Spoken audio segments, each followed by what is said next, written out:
शिवसेना आज जब जया बच्चन ने बोला है तो आप साथ खड़े। शिवसेना पूर्ण रूप से कंफ्यूज हो चुकी है, उसे समझ में नहीं आ रहा है कि वो किसके साथ खड़ा होए, किस मुद्दे पे वो साथ जाए, किस मुद्दे पे वो अगेंस्ट जाए। वो बुरी तरीके से सुशांत के केस में हार गई है, पर्सनल तौर पे उसे बहुत बड़ी हार मिली है। संजय राउत भी इस वक्त जब भी बोलते हैं, अपना मुंह खोलते हैं, गलत बोलते हैं। समाज के लिए जो संजय राउत का एक मैसेज है वो गलत जाता है, शिवसेना का मैसेज गलत जा रहा है। इसलिए मुझे लगता है कि शिवसेना को आत्मचिंतन और आत्ममंथन करने की ज़रूरत है। और जो समाज के लिए एक अच्छा इशू है, ड्रग्स, समाज के सभ्य लोग बर्दाश्त नहीं करेंगे। हम देखते हैं कि हमारे समाज में ड्रग्स तो छोड़ दीजिए, जो शराब भी पीते हैं और सड़कों पे उत्पात मचाते हैं या गलियों में या कॉलोनियों में उत्पात मचाते हैं, उसको भी समाज बर्दाश्त नहीं करता है। तो ड्रग्स को कैसे, ड्रग्स तो आपकी ज़िंदगी को धीरे धीरे ख़त्म कर देता है। स्वागत है आपका हमारे चैनल प्यारा हिंदुस्तान पे। आज हमारे साथ हैं यासिर जिलानी सर। आपने देखा होगा कि जिस तरीके से राज्यसभा में खड़े होकर जया बच्चन ये कहती हैं कि ड्रग माफियाओं को बचाने की कोशिश करती हैं और रवि किशन के ऊपर निशाना साधती हैं, तो उनके पक्ष में आप देख सकते हैं कि बॉलीवुड अब दो धड़ों में बच चुका है। जिस तरीके से एक तरफ चाहे वो फरहान अख्तर हो, सोनम कपूर हो, जिस तरीके के तमाम एक्टर जो आगे थे और ये कह रहे थे कि हम जया बच्चन के साथ हैं, उन्होंने बेबाकी से ये चीज़ कही है, बॉलीवुड को बदनाम करने की कोशिश की जा रही है। तो एक तरफ अब रवि किशन के समर्थन के लिए भी काफ़ी सारे लोग बॉलीवुड में से सामने आ गए हैं, जिसमें से जया पर्दा भी एक है, जिन्होंने ये कहा है कि बॉलीवुड में ड्रग्स की समस्या काफ़ी ज़्यादा है, जिसे ख़त्म करना ही चाहिए। और सवाल नंबर 2 ये भी है कि कांग्रेस यानी राहुल गांधी हर मुद्दे पर आके ट्विटर पे अपनी राय रखते हैं, चाहे फिर वो चाइना का मुद्दा हो या फिर किसी भी देश का मुद्दा हो, उसको लेकर वो पीएम नरेंद्र मोदी से सवाल पूछने से पीछे नहीं हटते। और आज जब ड्रग्स की समस्या इतनी बड़ी समस्या है, तो उसको लेकर कांग्रेस का कोई नेता या फिर राहुल गांधी आगे क्यों नहीं आते, तो इसी पे हम यासिर सर से बात करेंगे। सर, जिस तरीके से जया बच्चन ने ये कहा था कि बॉलीवुड को बदनाम करने की कोशिश की जा रही है, पर अब जय पर्दा ने भी कह दिया है कि बॉलीवुड में जो ड्रग्स की समस्या है वो काफ़ी ज़्यादा है और हमें उससे निजात पाने की ज़रूरत है, और उन्होंने रवि किशन का समर्थन भी किया। जया बच्चन ने आके एक सवाल उठाया है, मुझे हैरानी ये करती है कि आज तक आपने कभी बॉलीवुड से रिलेटेड कोई मैटर पे या समाज के सरोकार से कोई मसला ऐसा हो जिस पे उन्होंने बोला हो, नहीं बोला। आज सडनली उन्हें जब रवि किशन ने एक ऐसी गंदगी को उठाया है, एक ऐसा काला धब्बा है बॉलीवुड के लिए, और ये जो ऐसा नहीं है कि ये शुरू से बॉलीवुड के साथ है, ये पिछले 10-12 साल में 15 साल में एक जो नई जनरेशन आई है और बॉलीवुड में नए लोगों की एंट्री हुई है, जिसकी वजह से पुराने लोग परेशान हैं। और पुराने लोगों का जो गठजोड़ है ड्रग्स माफिया से, जो वहाँ के बॉलीवुड के वो माफिया जो अपनी मर्ज़ी से फिल्में चलवाते हैं, अपनी मर्ज़ी से फिल्में हिट करवाते हैं, अपनी मर्ज़ी से फिल्मों में उन नायक नायिकों को चयन करते हैं जो उनके पसंद की हो। तो ये सारे मसले बहुत पुराने हैं बॉलीवुड के।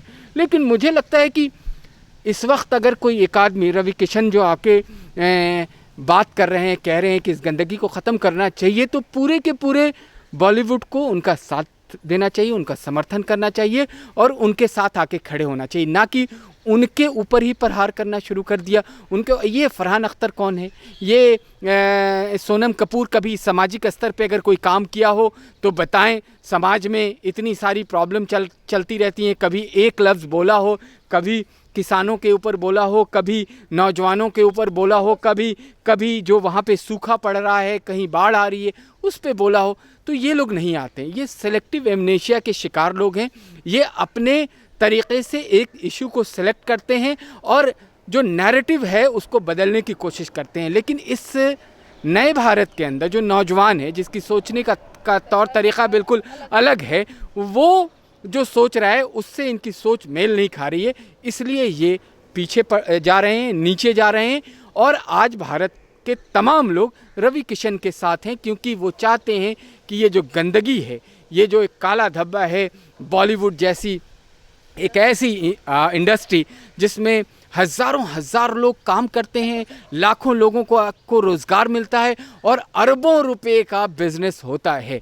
ये एक सोची समझी रणनीति के तहत इस पूरे बिज़नेस को ख़त्म करने के लिए कुछ माफिया लोग लगे हुए हैं। मुझे लगता है कि उसमें जो ये गंदगी है, अगर ये ख़त्म हो जाए तो स्वच्छता के साथ जो फिल्म पहले भी बनती थी, आज भी बनेगी और आगे भी बनेगी। आगे भी नए जो कलाकार आएँ उनके लिए जगह मिले। ऐसी जगह नहीं होनी चाहिए कि आप ड्रग्स में मुलविस हो जाएं, ड्रग्स में आप इन्वॉल्व हो जाएं और अपने आप को अंधेरे कमरे में बंद कर लें।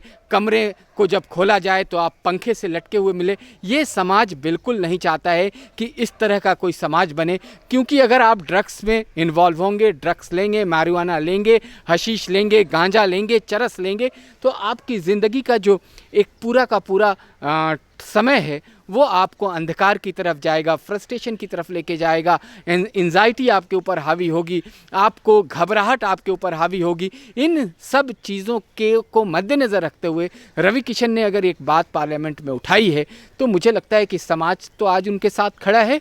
अगर बॉलीवुड के तमाम लोग आके खड़े हों तो ये गंदगी वहाँ से ख़त्म होगी। सर बहुत अच्छी बात कही आपने। यहाँ पे एक जो सरकार है महाराष्ट्र में, इसके ऊपर भी सवाल उठता है कि जब इनसे ड्रग्स को लेकर पूछा जाता है, ड्रग्स पेडलिंग को पूछा जाता है, चाहे वो संजय राउत हो, उद्धव ठाकरे हो या फिर अनिल देशमुख हो, इन लोगों के मुंह पे ताले लग जाते हैं। ये ड्रग्स से रिलेटेड किसी भी आंसर का जवाब नहीं देता। मीडिया इनसे पूछते पूछते थक जाती है। और आज जब जया बच्चन इस तरीके से इन ड्रग्स पेडलर्स को बचाने की कोशिश करती है तो शिवसेना आके उनके पक्ष में खड़ी हो जाती, कहती उन्होंने सही कहा। देखिए, शिवसेना का क्या है इस वक्त, शिवसेना एक तो बाला साहब ठाकरे की वो शिवसेना रही नहीं जिसके अंदर एक सोच थी, जिसके अंदर एक जिम्मेदारी थी, जिसके अंदर समाज के ताना बाना को एक साथ रखने के कस्में खाया करते थे और एक ऐसे मुद्दे जो समाज के अंदर, अगर समाज को तोड़ने का कोई मुद्दा हो उस पर वो प्रहार करते थे। आज शिवसेना के ना तो संजय राउत में ये बात है, ना उद्धव साहब ठाकरे के अंदर ये बात है, या किसी भी शिवसैनिक तो ये हो गया है कि कोई अगर कोई बात कह दे तो नौसेना के जो जवान क्या नौसेना से रिटायर्ड एक बुजुर्ग ऑफिसर को मारती है, पीटती है, उनके आँख की रोशनी जाते जाते बची है। ये शिवसेना नहीं थी। शिवसेना आज जब जया बच्चन ने बोला है तो आप साथ खड़े। शिवसेना पूर्ण रूप से कंफ्यूज हो चुकी, उसे समझ में नहीं आ रहा है कि वो किसके साथ खड़ा होए, किस मुद्दे पे वो साथ जाए, किस मुद्दे पे वो अगेंस्ट जाए। वो बुरी तरीके से सुशांत के केस में हार गई है। पर्सनल तौर पे उसे बहुत बड़ी हार मिली है। संजय राउत भी इस वक्त जब भी बोलते हैं, अपना मुंह खोलते हैं, गलत बोलते हैं। समाज के लिए जो संजय राउत का एक मैसेज है वो गलत जाता है, शिवसेना का मैसेज गलत जा रहा है। इसलिए मुझे लगता है कि शिवसेना को आत्मचिंतन और आत्ममंथन करने की ज़रूरत है। और जो समाज के लिए एक अच्छा इशू है, ड्रग्स, समाज के सभ्य लोग बर्दाश्त नहीं करेंगे। हम देखते हैं कि हमारे समाज में ड्रग्स तो छोड़ दीजिए, जो शराब भी पीते हैं और सड़कों पे उत्पात मचाते हैं या गलियों में या कॉलोनियों में उत्पात मचाते हैं, उसको भी समाज बर्दाश्त नहीं करता है। तो ड्रग्स को कैसे, ड्रग्स तो आपकी ज़िंदगी को धीरे धीरे ख़त्म कर देता है। सर आपने आत्मचिंतन की बात की, तो यहाँ पे आपको नहीं लगता कि यहाँ पे आत्मचिंतन तो कांग्रेस को भी करना चाहिए? आपने देखा होगा कि कांग्रेस के तमाम नेता, अगर चाइना में कुछ हो जाता है, चाइना के ऊपर हमारे चाहे सैनिक वहाँ पे जाके कब्जा ही क्यों ना कर लें, पर उसके बावजूद भी ये कांग्रेस के नेता ही होते हैं, राहुल गांधी होते हैं, जो आके पीएम नरेंद्र मोदी से आके सवाल पूछते हैं। आज ड्रग्स की इतनी बड़ी समस्या है जिसको हर कोई मिटाना चाहता है, बॉलीवुड से ही, बल्कि तमाम इंडस्ट्रियाँ ऐसी हैं जहाँ पर ये काला कारोबार चलता है, जिसको नष्ट करने की, जिसको खत्म करने की सभी लोग प्रयास कर रहे हैं। तो उसके बीच में आकर आज कांग्रेस क्यों जवाब नहीं देती? क्यों नहीं कहती कांग्रेस के बॉलीवुड में जो काला धंधा चलता है ड्रग्स को लेकर, उसको लेकर कुछ नहीं कहते ये?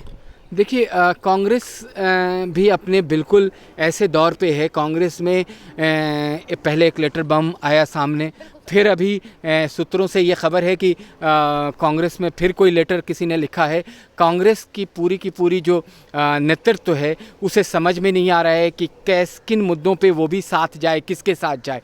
कांग्रेस, क्योंकि इंटरनल कांग्रेस की बहुत बुरी हालत है। कांग्रेस ने अभी अपनी टीम को डिक्लेयर किया है। कांग्रेस ने अभी जो टीम डिक्लेयर किया उसको लेके माथापच्ची चल रही है, नाराज़गी है। जो उनके सर्वोच्च लीडर हैं वो नाराज़ हैं क्योंकि कुछ लोग उनके गुट के नहीं आए, कुछ लोग सोनिया गांधी के गुट के नहीं आए। तो इसलिए कांग्रेस भी जिस तरीके से चाइना को लेके तमाम जो देश के नागरिक हैं, देश है, देश के लीडर्स हैं, वो इस वक्त चाइना को चेतावनी दे रहे हैं, चाइना अपनी हरकतों से बाज नहीं आ रहा है, तो मुझे लगता है कि कांग्रेस चाइना के साथ खड़ा हुआ दिखेगा तो भारत के जो जनमानस हैं वो कांग्रेस को अभी कई सालों तक सत्ता से बाहर रखेंगे और उन्हें बार बार सबक सिखाते सर, रहेंगे। कंगना ने जिस तरीके से बॉलीवुड में नेपोटिज्म हो, मूवी माफिया हो, तमाम मुद्दों को लेकर उन्होंने अपनी आवाज़ को उठाया है और आज भी वो उठा रही हैं। जिस तरीके से उन्होंने ड्रग्स को लेकर अपनी बात आगे रखी, तो सर उसको लेकर ये उर्मिला मातोंडकर ये क्यों कहती हैं कि अगर सफाई करना है कंगना रनावत को तो पहले हिमाचल से शुरुआत करें, उनको लेकर तमाम तरीके की बातें कही जाती हैं। देखिए, कंगना रनावत को अगर ये लोग छेड़ेंगे तो मुझे लगता है कि वो अपने आप को एक भारत की बेटी के साथ अगर किसी तरीके की बात बिना सोचे समझे कोई भी करता है, XYZ कोई, कांग्रेस हो, संजय राउत हो, शिवसेना हो, कंगना रनावत अपनी लड़ाई अकेले लड़ रही है और पूरा भारत उसके साथ है।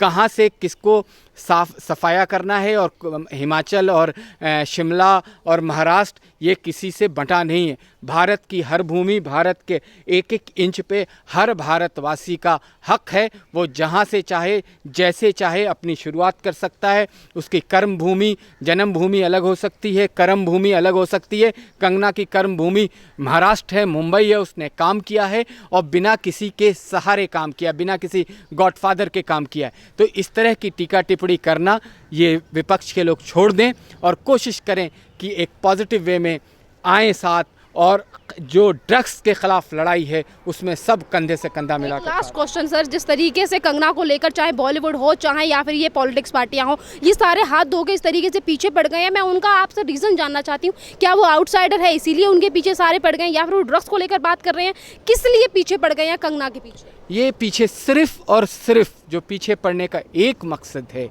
कि वो भारत के मौजूदा हुकूमत के प्रधानमंत्री नरेंद्र मोदी से कहीं ना कहीं उनके मन में नफ़रत है।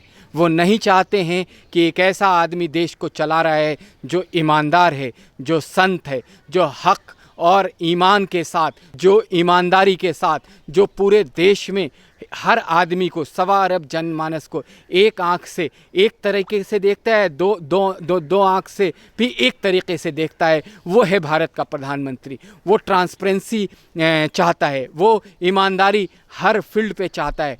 तो लोगों को श्रेय ईमानदारी पसंद नहीं आती है। लोगों के दिमाग में वही घोटाला, वही करप्शन, वही धोखाधड़ी, वही मक्कारी बसी हुई है। उसको लोग छोड़ना नहीं चाहते हैं और देश का प्रधानमंत्री एक ऐसा रास्ता लोगों के सामने दिखा रहा है जो ईमानदारी से अपने कर्म करिए और उस कर्म का फल आपको मिलेगा, उसमें आप खुश रहिए। वो चाहते हैं, वो देश को दुनिया में नंबर 1 बनाना चाहते हैं। तो लोग जो हैं इस तरह के, जो उनके ख़िलाफ़ हैं, वो कभी कंगना के कंधे के ऊपर बंदूक चलाते हैं, कभी किसी और के कंधे पे बंदूक चलाते हैं, कभी किसी भाजपा के लीडर पे बंदूक चलाते हैं, कभी होम मिनिस्टर अमित शाह के कंधे पे बंदूक चलाते हैं, कभी JP नड्डा के कंधे पे रख के बंदूक चलाते हैं, कभी नौजवान और बेरोज़गारी के नाम पे बंदूक चलाते हैं। ये चलने वाला है नहीं। भारत बदल रहा है और भारत के जनमानस खुश हैं प्रधानमंत्री को लेके। तो जो ये इनकी खींच है, जो नाराज़गी है, वो कंगना से नहीं है, प्रधानमंत्री नरेंद्र मोदी के नीति से है। वो नीति जो भारत को दुनिया में नंबर 1 बना रहा है, इसलिए ये परेशान है। धन्यवाद सर।